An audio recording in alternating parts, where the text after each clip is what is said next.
দেখেন ভাই আমার ইমুর কন্টাক্ট লিস্টে যে একটা আইডি আছে এখানে তাকে লাইনে দেখাইতেছে, ঠিক আছে, লাইনে দেখাইতেছে অথচ সে লাইনে আছে। আমি যদি সারাদিনও চেষ্টা করি তাকে কল দিতে পারবো না। তো সে কি এমন সেটিং করছে তাকে আমি কল দিতে পারবো না, এই সেটিংটা আজকের ভিডিওতে আমি আপনাদেরকে দেখাবো। এই যে দেখেন আমি একটা কল দিতেছি তাকে, এখন কিন্তু এখানে কল লিঙ্ক দেখাইতেছে, তার মানে কিন্তু কল এরকমই মানে পেন্ডিং এ আছে। আর যদি আপনার হচ্ছে রিং ইন লেখা থাকে তার মানে রিং হচ্ছে, তার মানে আপনি যাকে কল দিয়েছেন তার ফোনে রিং হচ্ছে।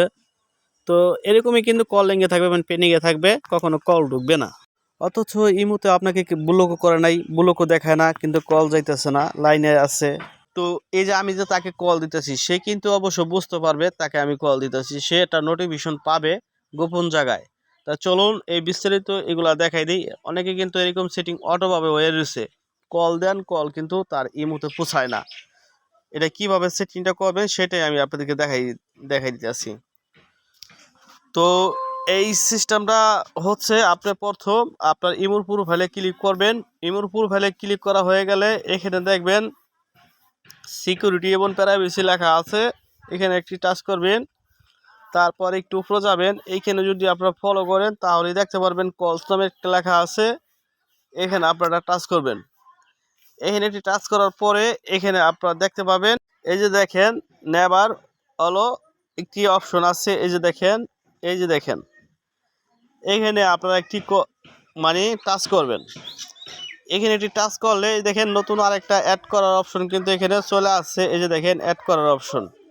এইখানে অ্যাডে যদি ক্লিক করেন আপনি এই সেটিংটা কার কার এরকম কাজ করতে চান সে আপনাকে, আপনি লাইনে থাকবেন, লাইনে সে দেখতে পাবে, কিন্তু কল দিলে কখনো কল দিতে পারবে না আপনাকে, ঠিক আছে। চাইলে সবসময় কল দিতে পারবে না, ওয়েটিংয়ে দেখাবে। তো এখান থেকে আপনারা ওই আইডিটা নিয়ে নেবেন, যেটা যেটা আপনাদের সমস্যা হয় সেটা নিয়ে নেবেন। যদি আইডি খুঁজে না পান এখানে সার্চ বার আছে, এই যে উপরে দেখেন সার্চ বার আছে, আমি আপনাদেরকে দেখাচ্ছি। এই যে সার্চ বার, এই সার্চ বারে ক্লিক করে আরেকটা আইডিতে আজকে এই দেখেন সাথে সাথে সার্চ দেওয়ার সাথে সাথে কিন্তু আইডিটা চলে আসছে, আজকে সাইফুল ইসলাম। তো এই আইডিতে ক্লিক করলাম, এই যে দেখেন এই আইডিতে কিন্তু অলরেডি টিকমার পড়ে গেছে। তারপর আমরা নিচে এই আইডি ক্লিক করব। আইডি ক্লিক করার সাথে সাথে কিন্তু আপনারা এই আইডিটা কিন্তু এই যে উপরে কিন্তু এখানে দেখতে পাবেন, ঠিক আছে। এটা এখন যতবারই কল দেখ আপনার এখানে কল শো হবে না, ঠিক আছে। দেখেন ভাই আমরা এই আইডিটাকে কল দিতেছি, ঠিক আছে, যে দুইটা ফোন দেখাইতেছি, এডিটাকে আমরা যে কল দিতেছি, এখানে কল দিতেছি, যে কল কিন্তু যাইতেছে না, ঠিক আছে। এরকম সারাদিনেই ওইটিন দেখাবে, কলিং দেখাবে, কিন্তু রিংটোন বাজবে না। ফোনটা কাইটা দিলে ও পাশ থেকে দেখেন বুঝতে পারবে, ঠিক আছে। আবার কল দিম, ওই দেখেন দুটা নোটিফিকেশন কিন্তু চলে আসছে। আবার কেটে দিমু, কেটে দেওয়ার পরে শুধু কটা কল দিছি এটা খালি আমার শো হবে, কখনো রিংটোন বাজবে না। দেখেন আপনারা সরাসরি কিন্তু দেখতে পাচ্ছেন।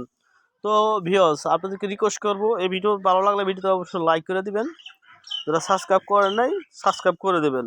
এখন যদি আপনারা আগের মতো স্বাভাবিক করতে চান সেক্ষেত্রে ইমোর প্রোফাইলে ক্লিক করবেন, আবারও ইমোর প্রোফাইলে ক্লিক করা হয়ে গেলে সিকিউরিটি এবং প্রাইভেসিতে ক্লিক করবেন। তারপর এখানে দেখবেন কলস, এখানে ক্লিক করবেন। তারপরে এখানে আবার ক্লিক করবেন।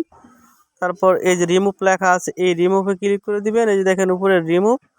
তাহলে ওই আইডিটা কিন্তু আবার রিমুভ হয়ে যাবে, আগের মতো স্বাভাবিক হয়ে যাবে। তো ভালো থাকবেন, সুস্থ থাকবেন, আল্লাহ হাফেজ।